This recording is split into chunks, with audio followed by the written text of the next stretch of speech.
Have you ever heard of something called biodynamic farming?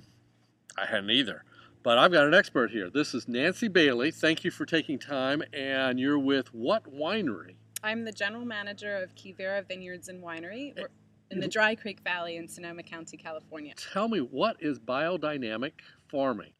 Quivira is biodynamic and organically certified, and biodynamics is a proactive form of organic farming.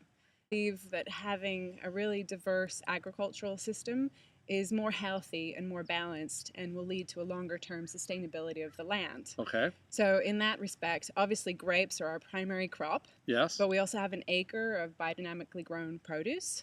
We have pigs, chickens, cows.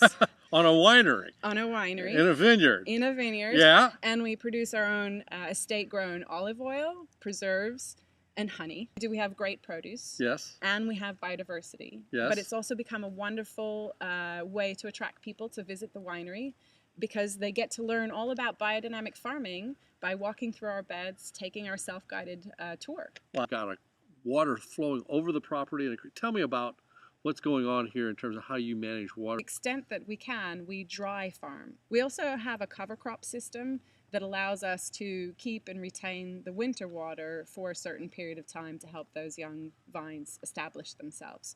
As far as the water running through the property, we actually have a lovely creek, Wine Creek. The Wine Creek is actually a traditional coho, salmon, and steelhead trout spawning creek. Yes. And starting in the late 1990s, the original owners, the Wentz, started restoring the creek to allow the fish to we have a real crisis there, right? We do. Yeah. We do. And so is it working?